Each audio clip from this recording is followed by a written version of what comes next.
আসসালামু আলাইকুম। I news বাংলার আন্তর্জাতিক সংবাদে স্বাগতম। কাশ্মীরের সংঘাতে 2 ভারতীয় সেনাসহ নিহত 8 জন। আফগান তাজিক সীমান্তের 2/3 তালেবানের নিয়ন্ত্রণে জানিয়েছে রাশিয়া। উইঘুর ইস্যুতে 10 চীনা কোম্পানিকে কালো তালিকায় ফেলল মার্কিন যুক্তরাষ্ট্র। জার্মান প্রযুক্তির সাবমেরিনে শক্তিশালী তুরস্ক, শঙ্কিত গ্রিস। এবার সুইডেনে বিমান বিধ্বস্ত হয়ে 9 জন নিহত। বেশিরভাগ ব্রিটিশ সেনা আফগানিস্তান ছেড়েছে, জানালো ব্রিটিশ প্রধানমন্ত্রী বরিস জনসন। এবং বেসরকারি প্রতিষ্ঠানে বাংলাদেশি কর্মীর সীমা 40 ভাগ করল সৌদি আরব। আপডেট আন্তর্জাতিক সংবাদ পেতে চ্যানেলটি সাবস্ক্রাইব করে বেল আইকনে ক্লিক করুন। আমাদের ভিডিওতে লাইক দিয়ে আপনার মতামত জানান। ভারত নিয়ন্ত্রিত কাশ্মীরে 3টি আলাদা বন্দুকযুদ্ধে 2 ভারতীয় সেনাসহ 8 জন নিহত হয়েছে। ভারতের দাবি নিহত অন্য 6 জন সন্ত্রাসী। বৃহস্পতিবারের সবচেয়ে বড় সংঘাতটি হয় লাইন অফ কন্ট্রোলের কাছে। সেখানে বন্দুকযুদ্ধে 2 সন্দেহভাজন স্বাধীনতাকামী এবং 2 ভারতীয় সেনা নিহত হয়েছে। ভারতের পক্ষ থেকে বলা হয়েছে, সেনাবাহিনীর একটি দল নিয়ন্ত্রণ রেখায় টহল দিচ্ছিল। এ সময় সন্ত্রাসীরা হঠাৎ করে তাদের উপর হামলা চালায়, শুরু করে গুলি এবং নিক্ষেপ করে হাত বোমা। পরে সেনাবাহিনীর আত্মরক্ষামূলক গুলিতে নিহত হয় সন্দেহভাজন 2 স্বাধীনতাকামী। ঘটনাস্থল থেকে উদ্ধার করা হয় 2টি AK-47 বন্দুক। এছাড়া দক্ষিণ কাশ্মীরে পুলওয়ামা এবং কুলগামে আরও 2টি অভিযানে 4 জন সন্দেহভাজন স্বাধীনতাকামী নিহত হয়েছে। ভারতীয় পুলিশ বলছে, কুলগামে যে 2 জন নিহত হয়েছে তারা জাতীয় মহাসড়কে বড় ধরনের হামলার পরিকল্পনা করছিল। খবর পেয়ে পুলিশ সেখানে উপস্থিত হলে শুরু হয় সংঘর্ষ। নিহত 4 স্বাধীনতাকামীর নাম শাহবাজ আহমেদ শাহ, নাসির আইয়ুব পণ্ডিত, কিফায়াত শফি, ইনায়েত আহমেদ। এদের মধ্যে শাহবাজ শহীদ মোহাম্মদের সদস্য আর বাকিরা লস্কর ই তৈয়বার সদস্য। এর আগে গত 2 জুলাই ভারত নিয়ন্ত্রিত জম্মু কাশ্মীরের পুলওয়ামা জেলার রাজপুরা অঞ্চলে বিচ্ছিন্নতাকামী যোদ্ধাদের সঙ্গে ভারতীয় সেনাবাহিনী, পুলিশ এবং প্যারা মিলিটারি বাহিনীর সঙ্গে সংঘর্ষে 6 জন নিহত হয়েছে। নিহতদের মধ্যে 5 জন বিচ্ছিন্নতাকামী এবং 1 জন ভারতীয় সেনা। ভারতের দাবি, নিহত হওয়া বিচ্ছিন্নতাকামী 5 জন পাকিস্তান ভিত্তিক লস্কর ই তৈয়বার সদস্য। এর আগে গত 1 জুলাই রাতে রাজপোরা এলাকায় যৌথ অভিযান শুরু করে ভারতীয় বাহিনী। এই অভিযানে নিহত হয় ভারতীয় সেনাবাহিনীর 1 সদস্য এবং 5 সশস্ত্র যোদ্ধা। এদিকে পাকিস্তান নিয়ন্ত্রিত কাশ্মীরেও সম্প্রতি নতুন করে উত্তেজনা শুরু হয়েছে। 30 জুন উপত্যকার কুলগ্রাম বনাঞ্চলে সেনাদের হামলায় সন্দেহভাজন 3 স্বাধীনতাকামী যোদ্ধা নিহত হয়েছে। 1 জুলাই দেশটির সেনাবাহিনী বলছে, চলতি বছরে এ পর্যন্ত 61 জন স্বাধীনতাকামী যোদ্ধা নিহত হয়েছে। এর আগে গত 24 জুন দিল্লিতে কাশ্মীর ইস্যু নিয়ে ভারতের প্রধানমন্ত্রী নরেন্দ্র মোদীর সঙ্গে সর্বদলীয় বৈঠক করেন উপত্যকার নেতারা। সেখানে কাশ্মীরকে ফের রাজ্যের মর্যাদা ফিরিয়ে দেওয়ার প্রতিশ্রুতি দিয়েছিলেন ভারতের প্রধানমন্ত্রী নরেন্দ্র মোদী। কাশ্মীরের সাংবিধানিক বিশেষ মর্যাদা প্রত্যাহারের প্রায় 2 বছর পর এমন প্রতিশ্রুতি দিয়েছিলেন তিনি। তবে কখন মর্যাদা ফিরিয়ে দেওয়া হবে তা খোলাসা করেননি নরেন্দ্র মোদী। তিনি বলেছেন, উপযুক্ত সময় তা ফিরিয়ে দেওয়া হবে। আফগানিস্তান তাজিকিস্তান সীমান্তে 2/3 বেশি এলাকা এখন তালেবানের নিয়ন্ত্রণে। শুক্রবার রাশিয়ার পররাষ্ট্র মন্ত্রণালয়ের বরাতে কথা জানিয়েছেন রুশ বার্তা সংস্থা ইন্টারফ্যাক্স। এদিন আফগান সরকার এবং তালেবান উভয় পক্ষই সংযম দেখানোর আহ্বান জানিয়েছে রুশ পররাষ্ট্র মন্ত্রণালয়। তারা বলছে, রাশিয়া এবং মস্কো নেতৃত্বাধীন CSTO সামরিক জোট সীমান্তে আগ্রাসন এবং উস্কানি প্রতিরোধে দৃঢ়ভাবে কাজ করবে। আন্তর্জাতিক সংবাদ মাধ্যমের খবর অনুসারে আফগানিস্তানে 1/3 এলাকা বর্তমানে তালেবানদের দখলে এবং প্রতিদিনই তারা নতুন নতুন জেলা সরকারি বাহিনীর হাত থেকে ছিনিয়ে নিচ্ছে। বাদাখশানে তালেবান যোদ্ধারা নতুন এই এলাকার প্রধান শহর ফায়েজবাদের দিকে এগিয়ে যাচ্ছে। এর জেরে গত কয়েক সপ্তাহ ধরে তাজিক সীমান্তবর্তী আফগান ঘাঁটিগুলো থেকে সৈন্য পালানোর ঘটনা ঘটেছে। সবশেষ গত রোববার তালেবানের আক্রমণের মুখে প্রায় 1000 খানেক আফগান সৈন্য তাজিকিস্তানে পালিয়ে গেছে। তবে এসব সৈন্যকে ফিরিয়ে এনে ফের তালেবানের বিরুদ্ধে লড়াইয়ে পাঠানো হবে বলে জানিয়েছে আফগান সরকার। দেশটির জাতীয় নিরাপত্তা উপদেষ্টা হামদুল্লাহ মহিব গত মঙ্গলবার জানিয়েছেন, ইতিমধ্যে আফগানিস্তানের বিভিন্ন অঞ্চলের অবস্থান ত্যাগী 2300 সৈন্যকে ফের দায়িত্বে পাঠানো হয়েছে। স্থানীয় এক সংসদ সদস্যের তথ্য মতে বাদাখশান প্রদেশের 28টি জেলার মধ্যে 26টি দখল করে নিয়েছে তালেবান। এর মধ্যে 3টি পেয়েছে এক প্রকার বিনা যুদ্ধে। তালেবানের হামলার মুখে আরেক প্রতিবেশী দেশ উজবেকিস্তানেও বেশ কিছু আফগান সৈন্য আশ্রয় নিয়েছে বলে জানা গেছে। সম্প্রতি আফগানিস্তান থেকে পশ্চিমা বাহিনীর প্রত্যাহারের ঘোষণার পর থেকেই সেখানে তালেবানের হামলা বেড়েছে। আগামী সেপ্টেম্বরের মধ্যে দেশটি থেকে যুক্তরাষ্ট্র এবং ন্যাটোর সব সেনা বিদায় নেওয়ার কথা রয়েছে। নির্ধারিত এই সময়ের মধ্যে সব বিদেশি সেনা আফগানিস্তান না ছাড়লে ভয়াবহ পরিণতির হুঁশিয়ারি দিয়েছে তালেবান। কিন্তু সশস্ত্র এই গোষ্ঠীর সঙ্গে সরকারি বাহিনীর লড়াই আরও তীব্র হলে আশপাশের দেশ অভিমুখে ফের আফগান শরণার্থীর ঢল নামতে পারে বলে আশঙ্কা করা হচ্ছে। ইতিমধ্যে আফগানিস্তান সীমান্তের ক্রসিংগুলোতে সতর্কতা জারি করেছে তাজিকিস্তান।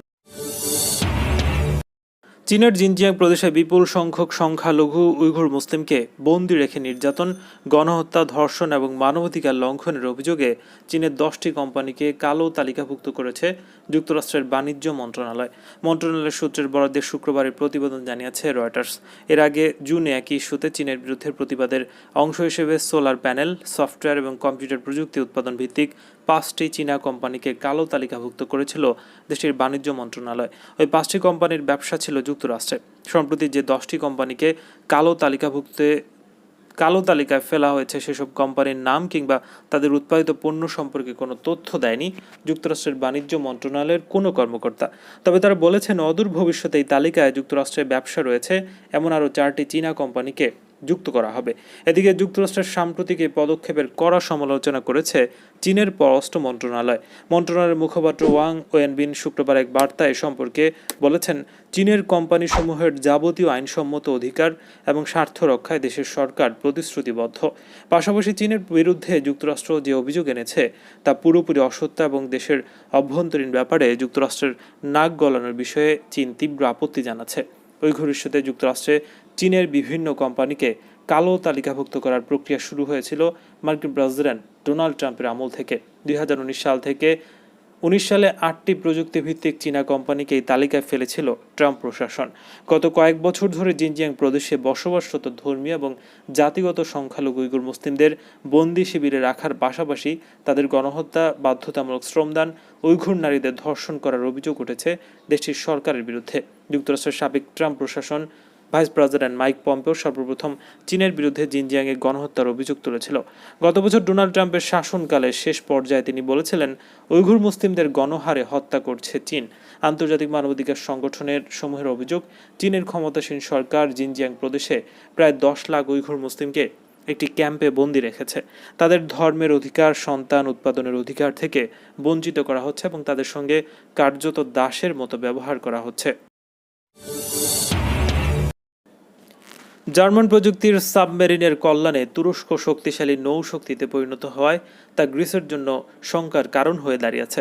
এ বিষয়ে দ্য ইকোনমিস্ট পত্রিকার প্রবন্ধের শিরোনামে বলা হয়েছে, জার্মান প্রযুক্তির সাবমেরিনগুলো তুরস্ককে গ্রিসের চেয়েও বেশি সামরিক সুবিধা দেবে। লন্ডন ভিত্তিক সাপ্তাহিকটি একটি তথ্য সমৃদ্ধ প্রবন্ধ প্রকাশ করেছে যে কিভাবে তুরস্কের রয়েস ক্লাস সাবমেরিন প্রকল্প ইজিয়ান সাগরে গ্রিসের চেয়ে দেশটিকে বেশি শক্তিশালী নৌশক্তিতে পরিণত করেছে। তুরস্কের রয়েস ক্লাব সাবমেরিন প্রকল্পকে গুরুত্ব দেওয়া হয়েছে দ্য ইকোনমিস্ট পত্রিকার ওই প্রবন্ধে। রয়েস ক্লাব সাবমেরিনগুলো জার্মানির টাইপ 214 প্রযুক্তির ওপর ভিত্তি করে তৈরি। এ বিষয়ে লেখা প্রবন্ধটি শনিবার প্রকাশিত হয়েছে। ওই প্রবন্ধে বলা হয়েছে, রয়েস ক্লাব সাবমেরিনগুলো তুরস্কের নৌবাহিনীর জন্য বিপুল সাফল্য বয়ে এনেছে। একই সাথে এটা গ্রিসের মাথা ব্যথার কারণ হয়ে দাঁড়াবে। তুর্কি নৌবাহিনীর সাফল্যকে গুরুত্ব দিয়ে ওই প্রবন্ধ জোহানেস পিটার বলেছেন, ডিজেল ইলেকট্রিক শক্তি চালিত সাবমেরিনগুলোতে এয়ার ইন্ডিপেন্ডেন্ট প্রোপালশন প্রযুক্তি তৈরি। এর মাধ্যমে সহজেই অক্সিজেন প্রাপ্তি নিশ্চিত করা যায় আর সাবমেরিনগুলো নিঃশব্দে চলতে পারে। এই সাবমেরিনগুলো পারমাণবিক শক্তি চালিত সাবমেরিনগুলোর তুলনায় বেশি নিঃশব্দে চলে।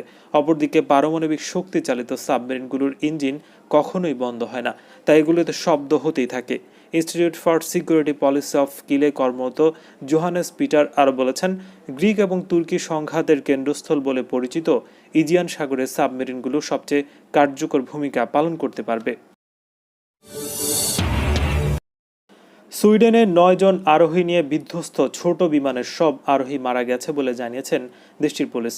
স্কাই ড্রাইভিংয়ের কাজে ব্যবহৃত DS-2 মডেলের বিমানটি রাজধানী স্কটহোম থেকে 100 মাইল দূরে বৃহস্পতিবার বিধ্বস্ত হয়েছিল। ছোট এই বিমানে 8 জন স্কাই ড্রাইভার এবং পাইলট সহ মোট 9 জন আরোহী ছিলেন। স্থানীয় সময় বৃহস্পতিবার সন্ধ্যায় ওরেব্রো বিমানবন্দর থেকে উড্ডয়নের কিছুক্ষণ পরেই বিমানটি বিধ্বস্ত হলে তাতে আগুন ধরে যায়। প্রাথমিকভাবে পুলিশ একাধিক মানুষ মারা গেছে বলে বলেছিল মারাত্মক আহত একজনকে হাসপাতালে ভর্তি করা হয়েছে। শুক্রবার পুলিশ বিমানটির সব আরোহীর মৃত্যুর খবর জানিয়েছে। স্থানীয় একটি স্কাই ড্রাইভিং ক্লাব 1 সপ্তাহের জন্য বিমানটি ভাড়া নিয়েছিল। সাধারণত সপ্তাহ জুড়ে স্কাই ডাইভিংয়ের ঘটনা ঘটে না। দেশটির কর্তৃপক্ষ একে ভয়াবহ দুর্ঘটনা বলে অভিহিত করেছে।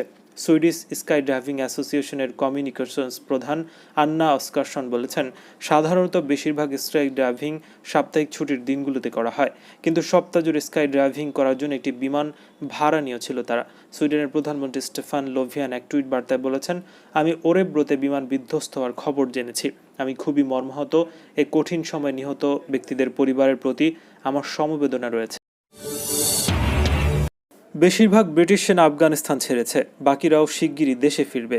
বৃহস্পতিবার যুক্তরাজ্যের পার্লামেন্টে এমন তথ্য জানিয়েছেন দেশের প্রধানমন্ত্রী বরিস জনসন।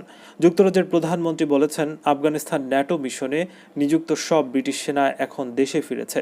আমি আমাদের প্রস্থানের সময়সূচি প্রকাশ করব না, তবে পার্লামেন্টকে বলতে পারি যে আমাদের বেশিরভাগ কর্মী ইতিমধ্যে আফগানিস্তান ছেড়েছে। জার্মানির মতো অন্য ন্যাটো সদস্য দেশগুলো এরই মধ্যে তাদের সেনা প্রত্যাহারের কার্যক্রম সম্পন্ন করেছে বলে জানান বরিস জনসন। ব্রিটিশ প্রধানমন্ত্রীর এই বক্তব্যের কিছু সময় পর আফগানিস্তানে মার্কিন সামরিক মিশনের ইতি টানার নতুন ডেডলাইন ঘোষণা করেন যুক্তরাষ্ট্রের প্রেসিডেন্ট জো বাইডেন। তিনি জানান, আগামী 31 আগস্টের মধ্যে আফগানিস্তানে মার্কিন সামরিক মিশনের পরিসমাপ্তি ঘটবে। একই সঙ্গে গৃহযুদ্ধের হাত থেকে দেশকে বাঁচাতে আফগানরা তাদের প্রতি ঐক্যবদ্ধ হওয়ার আহ্বান জানিয়েছেন তিনি। মার্কিন প্রেসিডেন্ট বলেছেন, জাতি গঠনের জন্য যুক্তরাষ্ট্র আফগানিস্তানে যায়নি, আফগানরাই তাদের দেশের ভবিষ্যৎ সম্পর্কে সিদ্ধান্ত নেবে। আর আফগান সামরিক বাহিনী নিজেরাই তালেবানের অগ্রসর হওয়ার হাত থেকে দেশটিকে ধরে রাখতে পারবে। জো বাইডেন বলেছেন, বিগত 2 দশকে 3 লাখ আফগান সেনাকে যুক্তরাষ্ট্র কর্তৃক প্রশিক্ষণ এবং প্রয়োজনীয় সরঞ্জাম দিয়েছে। তারা স্পষ্টতই সরকারকে ধরে রাখার ক্ষমতা রাখে, তবে প্রশ্ন হচ্ছে তারা ঐক্যবদ্ধভাবে এটি করবে কিনা। বেসরকারি প্রতিষ্ঠানে বাংলাদেশ এবং ভারতীয় কর্মী সংখ্যার সর্বোচ্চ সীমা 40% নির্ধারণ করেছে সৌদি আরব। বৃহস্পতিবার দেশটির মানব সম্পদ এবং সামাজিক উন্নয়ন বিষয়ক মন্ত্রণালয় বেসরকারি খাতে বিদেশি শ্রমিক নিয়োগের এই সীমা নির্ধারণ করে দিয়েছে। মন্ত্রণালয়ের অনলাইন পোর্টাল কিউআর বরাদ দিয়ে দেশটির ইংরেজি দৈনিক সৌদি গেজেটের এক প্রতিবেদনে খবর জানানো হয়েছে। এতে বলা হয়েছে, এখন থেকে সৌদি আরবের বেসরকারি প্রতিষ্ঠানগুলো তাদের মোট কর্মীর 40% বাংলাদেশি নিয়োগ দিতে পারবেন। শ্রমিক নিয়োগের একই সীমা বেঁধে দেওয়া হয়েছে ভারতীয়দের ক্ষেত্রে, তবে ইয়েমেনি শ্রমিক নিয়োগের সর্বোচ্চ সীমা নির্ধারণ করা হয়েছে মাত্র 25%। মন্ত্রণালয়ের পক্ষে অনলাইন পোর্টাল কিউআ দেশটির বেসরকারি প্রতিষ্ঠানগুলোকে বিষয়টি জানিয়ে ইমেইল করেছে। সেই ইমেল হাতে পেয়েছে সৌদি গ্যাজেট। এছাড়া বিশ্বস্ত সূত্র সৌদি গ্যাজেটকে মন্ত্রণালয়ের ওই ঘোষণার কথা নিশ্চিত করেছে। আপডেট আন্তর্জাতিক সংবাদ পেতে চ্যানেলটি সাবস্ক্রাইব করে বেল আইকনে ক্লিক করুন। আমাদের ভিডিওতে লাইক দিয়ে আপনার মতামত জানান।